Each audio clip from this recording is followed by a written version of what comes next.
주는 나의 힘이요 주는 나의 힘이요.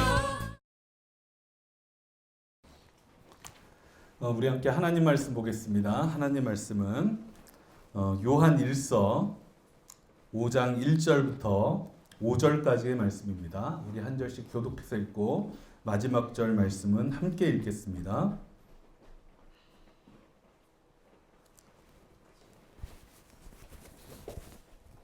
예수가 그리스도이심을 믿는 사람은 다 하나님께서 태어났습니다. 낳아주신 분을 사랑하는 사람은 다 그분이 낳으신 이도 사랑합니다. 우리가 하나님을 사랑하고 또 그 계명을 지키면 이로써 우리가 하나님의 자녀를 사랑한다는 것을 압니다. 하나님을 사랑하는 것은 그 계명을 지키는 것입니다. 하나님의 계명은 무거운 짐이 아닙니다. 하나님께서 태어난 사람은 다 세상을 이기기 때문입니다. 세상을 이긴 승리는 이것이니 곧 우리의 믿음입니다. 세상을 함께 읽습니다. 세상을 이기는 사람은 누구입니까? 예수가 하나님의 아들이심을 믿는 사람이 아니고 누구겠습니까? 아멘.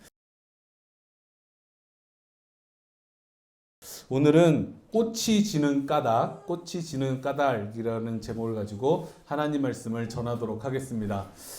우리 어린이들과 우리 부모님이 함께 드리는 예배입니다. 이런 예배 때마다 주님께서 우리 온 가족이 하나님의 은혜를 누릴 수 있도록 이끌어 주시고 준비해 주실 줄로 믿습니다. 프랑스 작가 모파상이라고 하는 사람이 있습니다. 이 모파상이 참 많은 단편들을 썼는데 이 모파상이라고 하는 작가가 쓴 단편들 중에서 목걸이라고 하는 단편이 있습니다. 목걸이라고 하는 단편이 있는데 오늘은 이 이야기로 설교를 시작해 볼까 합니다. 여러분이 들으시면서 행여라도 이걸 여성에 관한 이야기로는 듣지 않았으면 좋겠어요. 이 이야기는 허상을 쫓는 인간 보편에 관한 이야기, 본질을 보지 못하고 허상을 쫓아가는 인간 보편에 관한 이야기를 다루고 있는 겁니다. 이 소설의 주인공은 마틸드라고 하는 아주 어여쁜 아가씨입니다. 이 마틸드는 얼마나 어여쁘고 매력적이었는지 이 아가씨로 지내는 동안에 주변의 친구들과 함께 있어도 누가 보아도 가장 매력적이고 아름다운 아가씨를 뽑아라 라고 하면 항상 이 마틸드라고 하는 아가씨가 뽑혔습니다. 근데 이 마틸드라고 하는 이 아가씨는 가난한 관리의 딸이었기 때문에 결혼을 할 때가 돼서 결혼을 하려고 하는 신랑을 찾으려고 하는데 신랑에게 줄 수 있는 지참금을 많이 마련할 수가 없었어요. 그래서 하는 수 없이 이 마틸드라고 하는 아가씨는 가난한 교육부에서 일하는 말단 직원을 남편으로 맞아서 결혼을 했습니다. 루아젤이라고 하는 남자였는데 이 남자가 참 괜찮은 남자였던 것 같아요. 자상하고 성실하고. 그런데 이 남자가 가난했기 때문에 이 마틸드는 항상 경제적으로 쪼들리는 생활을 할 수밖에 없었던 거예요. 마틸드는 이거를 견디기가 쉽지 않았던 거죠. 경제적으로 쪼들리고 힘들고 어려운 생활을. 그래서 루아젤이 항상 마틸드를 보면 무엇을 하든지 어떻게 있든지 간에 칭찬을 아끼지 않았지만 이 마틸드는 자신의 어려운 상황이 너무너무나도 지긋지긋하고 힘들었던 거예요. 그러던 어느 날 루아젤이 반갑게 아내를 향해서 퇴근을 해서 달려오는 겁니다. 문을 열더니 여보 내가 당신을 위해서 너무나도 좋은 선물을 가지고 왔어 라고 하면서 봉투 한 장을 흔드는 거예요. 이 봉투에는 뭐가 들어있었냐면 교육부 장관이 루아젤과 마틸드 부부를 자신의 파티에 초대한다라고 하는 초대장이 들어있었던 거죠. 그 초대장을 받아 들고는 루아젤은 아내에게 파티에 간다는 소식을 알리는 기쁨을 가지고 집에까지 달려왔던 거예요. 처음에는 마틸드도 그 초대장을 보고는 반가워하는 것처럼 보였지만 이내 기분이 상한 얼굴로 바뀌는 거죠. 왜 그랬을까요? 왜 그랬을까? 맞아요. 옷이 없어서. 그렇게 멋진 파티를 가려면 나도 멋진 드레스를 입어야 되는데 자기는 가난하기 때문에 입을 만한 드레스가 없었던 거예요. 그래가지고 이 침울한 마음에 빠져 있으니까 이 루아젤이 마틸드의 마음을 달래주기 위해서 호기롭게 그래 내가 드레스 한 벌 사줄게 나랑 같이 가서 드레스 한 벌 사가지고 오자 라고 하고 드레스 상점으로 갔어요. 근데 드레스 상점에서 이 옷 저 옷을 보다가 마틸드가 딱 옷을 골랐는데 정말 아름다웠어. 그런데 그 옷의 가격이 얼마였냐면 500프랑이었던 거야. 우리나라 돈으로 500프랑이면 얼마 정도일 것 같아요? 맞아요. 500만 원 정도 하는 돈이었어요. 그런데 이 마틸드와 루아젤은 가난했기 때문에 500만 원이 있었을까요? 없었을까요? 다행히도 있었대요. 루아젤이 자기의 꿈이 사냥총을 하나 사는 거였는데 이 사냥총을 한 대를 사고 싶어가지고 자기가 돈을 벌기 시작하면서부터 평생토록 모아온 돈이 딱 500프랑이 있었던 거야. 아내를 위해서 자기의 전 재산 500프랑을 다 풀어가지고 드레스를 사줬어요. 그런데 드레스를 사가지고 집에 돌아왔는데도 마틸드의 표정이 좋지 않은 거예요. 왜 그랬을까요? 아니요. 드레스는 있는데 드레스와 어울리는 아름다운 보석이 없는 거야. 파티를 가려면 보석을 해야 되는데. 그것 때문에 기분이 안 좋고 있다가 자기의 친한 친구 잔이라고 하는 친구가 생각이 났어요. 이 잔이라고 하는 친구는 부유했기 때문에 지참금을 많이 마련할 수 있어가지고 부잣집에 시집을 간 친구였어요. 마침 그 친구와 학창 시절에 친했기 때문에 그 친구의 집에 찾아가서 내가 파티에 초대받았는데 목걸이를 하나만 빌려달라고 이야기를 했던 거예요. 잔이 아주 흔쾌하게 자 여기 내 목걸이들이 있으니까 가장 마음에 드는 걸로 골라가 라고 해가지고 마틸드가 그 친구의 목걸이를 다 살펴봤더니 저 구석에 상자 안에 또 하나의 상자가 들어있었는데 그 안에 뭐가 있었냐면 커다란 다이아몬드 목걸이가 들려 있었던 거예요. 그래서 그 목걸이가 반짝반짝 빛나니까 너무나도 마음에 들어서 그 목걸이를 가지고 빌려서 온 거야. 자, 새 드레스도 입었지, 커다란 다이아 목걸이도 목에다가 걸었지, 기분이 좋을까 안 좋을까? 자신감이 넘치고 기분이 너무너무 좋았어요. 그래서 이 마틸드가 보부도 당당하게 파티장을 딱 걸어 들어갔어. 아니나 다를까 아름다움이 보석과 드레스로 너무나도 빛나는 것처럼 느껴지는 거야. 많은 남자들이 와서 그 당시에는 파티에 가면 아름다운 여자가 있으면 그 결혼을 했건 안 했건 그 여성한테 가서 춤을 청하고 대화를 청하는 게 예의였대. 그래서 얼마나 대화와 춤 제의를 받느냐에 따라서 그 사람의 아름다움이 결정이 되는 거야. 근데 그 파티에서 누가 제일 많은 춤과 많은 대화의 신청을 받았을까? 마틸드가 누구보다도 독보적으로 많은 춤 신청을 받고 대화 신청을 받았던 거야. 마틸드가 너무나도 뿌듯했어. 너무나도 행복했어. 이런 파티를 내가 다시 오다니. 파티가 끝나고 집으로 돌아왔어요. 마차를 타고. 근데 집으로 돌아와서 화장을 지우려고 거울 앞에 섰는데 큰일이 난 거야. 왜? 목걸이가 없어진 거야. 이 목걸이가 없어져서 이 목걸이를 아무리 찾아보고 자기가 타고 왔던 마차까지도 다 뒤져봤는데 목걸이를 도저히 찾을 수가 없는 거예요. 그런데 내가 빌려온 목걸이를 친구한테 가서 잃어버렸다고 할 수도 없는 거잖아. 그래서 이 똑같은 목걸이를 다시 돌려줘야 되기 때문에 그 파리에 있는 모든 보석상을 돌아다니면서 똑같은 목걸이를 찾으려고 백방으로 뛰어다녔어. 겨우겨우 똑같이 생긴 목걸이를 하나 찾았는데 보석상이 얼마라고 이야기했을까?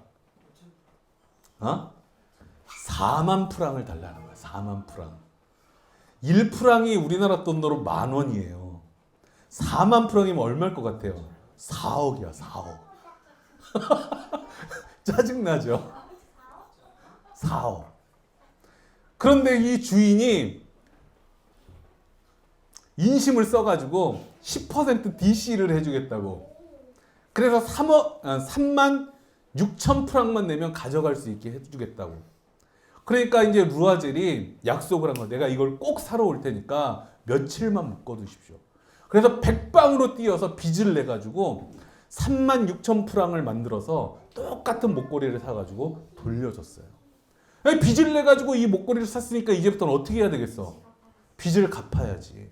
빚을 갚느라고 루아제라고 마틸드는 먹지도 못하고 입지도 못하고 자기를 가꾸지도 못하고 온갖 허드렛 일, 바느질, 빨래 일, 굳은 일은 다 하면서 가정부 일까지 청소일까지 다 하면서 돈을 모으고 모아서 몇 년에 걸려가지고 그 빚을 다 갚았어요. 정말 그 빚을 다 갚는 몇 년 동안 마틸드는 완전히 얼굴이 망가져가지고 쭈그렁 할머니가 돼버리고 말았어. 옛날의 아름다움이 다 사라지고 마는 거야. 길을 가다가 어느 날 자기의 목걸이를 빌려줬던 잔이라는 친구가 딱 마주쳤어. 마틸드는 잔을 알아봤을까 못 알아봤을까? 마틸드는 잔을 알아보지. 하나도 안 변했으니까. 근데 잔은 마틸드를 못 알아보고 어떤 쭈그랑 망탱이 할머니 같은 여자가 자기한테 반가운 척을 하고 인사를 하니까 깜짝 놀라면서 물러섰던 거야. 이 마틸드가 잔, 나 마틸드야 마틸드, 나 마틸드라고 이야기한 후에야 이 잔은 그 여자가 마틸드라는 걸 알아볼 수가 있었어. 잔이 어땠을까? 그렇게 아름답고 친구들 중에서 가장 매력적이고 인기가 많았던 마틸드가 그렇게 변했다는 사실이 믿기지 않는 거지. 그래서 자초지종을 물어봤어. 너 왜 이렇게 됐니? 그랬더니 마틸드가 그제서야 이야기를 해주는 거야. 내가 너한테 빌렸던 목걸이를 내가 파티장에 가서 잃어버렸어. 그래서 그것을 빚을 내가지고 3억 6천이라고 하는 빚을 내가지고 그것을 갚느라고 내가 이렇게 고생을 해서 이렇게 늙어버린 거야. 그랬더니 잔이 깜짝 놀라는 거야. 왜? 잔이 빌려줬던 목걸이는 진품이 아니라 300프랑도 안 하는 모조품이었거든. 마틸드가 착각한 게 있어요. 마틸드가 파티장에서 반짝반짝 빛났던 이유는 500프랑짜리 드레스가 있고 3억 6천짜리 목걸이가 있었기 때문에 아니야. 누구와 빛났기 때문에 그 파티장에서 마틸드가 빛날 수 있었던 걸까? 마틸드 자신이 빛나는 사람이었기 때문에 그 파티장에서 빛날 수가 있었던 거야. 우리 친구들도 꼭 기억하기를 바래요. 우리 친구들도 꼭 기억해야 됩니다. 이 세상에서 우리 어린이들만큼 빛나는 사람들은 없어. 여러분들 스스로가 이 세상에서 가장 빛나는 보석이에요. 그렇기 때문에 여러분은 존중받아 마땅하고 사랑받아 마땅한 사람들이에요. 그 무엇으로도 여러분들의 존귀함을 해칠 수가 있을까 없을까? 없는 거예요. 그 무엇으로도 여러분의 존귀함을 해칠 수가 없어요. 오늘은 어린이 주일이에요. 어린이 주일은 어떤 날일까? 쉬는 날? 아니야. 어린이 주일은 하나님께서 여러분을 존귀하게 무엇보다도 빛나게 만들어 주셨음을 기억하는 날이야. 그러니까 오늘 우리 빛나는 어린이들을 위해서 우리 축하하는 박수 한번 열심히 쳐봅시다. 축하합니다. 축하합니다. 우리 어린이들 축하해요. 여러분들의 빛나고 아름다움을 축하드립니다.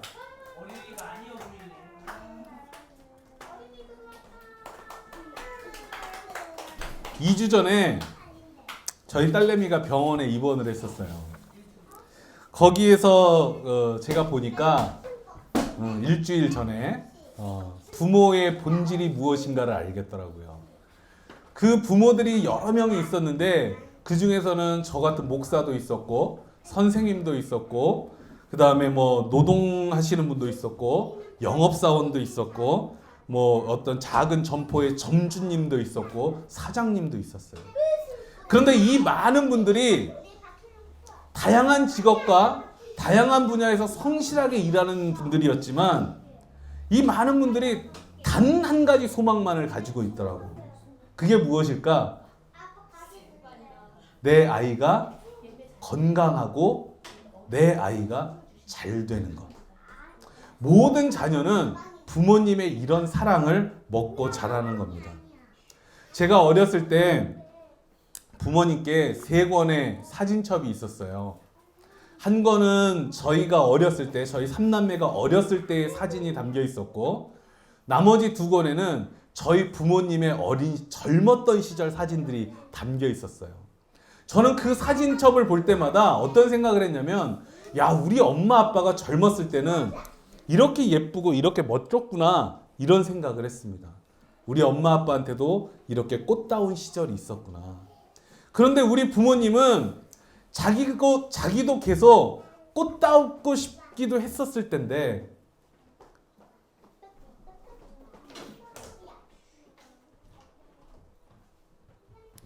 자기도 꽂히고 싶은 마음이 있었을 텐데, 우리를 위해서 시들어지는 길을 선택을 하셨더라고요. 오늘 주보에 보면 도종환 시인의 꽃씨를 거두며 라는 시가 실려져 있습니다. 이 시가 노래하고 있는 건 여러 가지가 있지만 가장 중요한 게 이거예요. 꽃이 시드는 까닭은 봄날이 갔기 때문이 아닙니다. 뭐라고요? 꽃이 시드는 까닭은 봄날이 갔기 때문이 아니라는 거예요. 꽃이 시드는 까닭은 무엇일까요? 씨앗을 맺기 위해서 꽃은 시드는 겁니다. 씨앗은요, 꽃의 죽음이에요. 그런데 꽃은 씨앗으로 되어가는 걸, 자기가 시들어가는 걸 가슴 아파하거나 안타까워하거나 서글퍼하지 않습니다. 왜? 그 씨앗이 다음 봄이 오면 더욱더 아름다운 꽃으로 피어날 것을 알기 때문에 그렇습니다. 이게 바로 부모님의 사랑이에요. 하나님은 여러분이 여러분의 자녀를 위해서 아끼지 않는 그 수고가 헛되지 않게 하시는 분입니다. 여러분의 수고가 자녀들의 삶 속에서 아름다운 꽃으로 피어나도록 인도하시는 분이에요. 여러분이 자녀를 키우기 위해서 얼마나 많은 힘든 시간을 보내고 있습니까? 여러분들도 꽂히고 싶을 텐데, 더 예쁘고 싶은데, 더 아름다운 옷을 입고 싶은데, 때로는 더 편안하고 싶은데, 더 쉬고 싶은데, 그거 다 포기하고 아무리 힘들어도 내 아이에게 내가 줄 수 있는 가장 좋은 것을 주기 위해서 노력하면서 살아가잖아요. 때로는 아이를 키우는 게 너무 힘들어서 눈물을 흘릴 때도 있잖아요. 한숨이 쉬어질 때도 있잖아요. 때로는 너무 힘들다 보니까 나는 정말 좋은 부모이고 싶은데 화가 날 때도 있고, 좋은 부모이고 싶은데 서로 짜증을 낼 때도 있고, 좋은 부모이고 싶은데 이 일을 내팽겨치고 뛰쳐나가고 싶을 때도 있잖아요. 그런 거 다 이기고 견뎌가면서 우리의 아이들을 양육하는 것 주님께서 다 알고 계십니다. 그리고 여러분의 수고와 어려움이 헛되지 않도록 주님께서 이끌어 주시고 도와주시는 겁니다. 여러분, 기도하는 부모가 되시기를 바라요. 기도의 힘은 큽니다.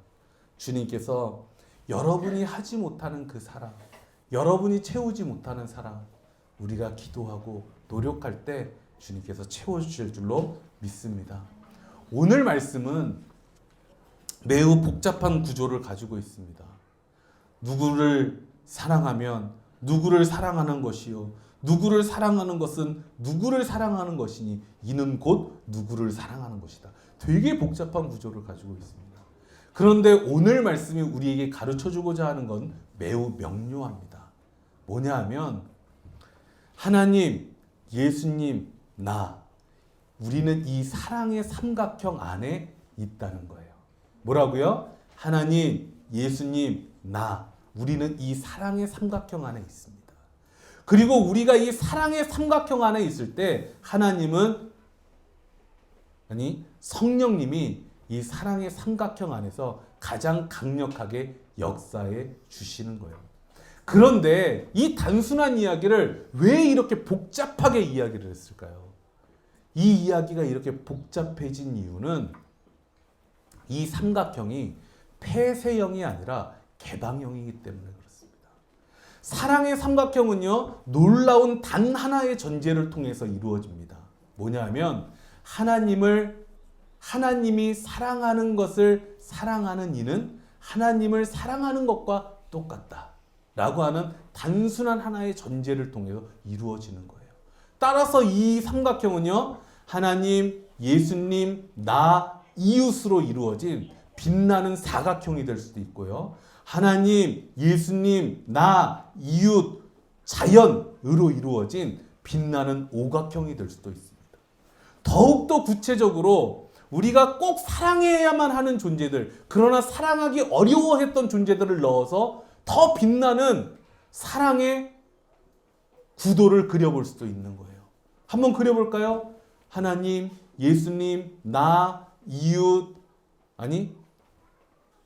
나, 우리가 오랫동안 미워했던 불교도, 무슬림, 성소수자, 북한, 이렇게 우리가 그동안 미워해왔지만 사랑해야 될 사람들을 엮어서 빛나는 사랑의 칠각형도 만들어 볼 수 있는 거예요. 믿음은요, 모든 관계를 사랑으로 엮어내는 능력입니다.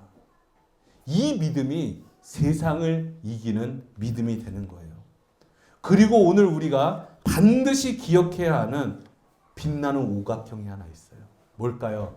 하나님, 예수님, 나, 부모, 자녀, 형제로 이루어진 빛나는 오각형입니다.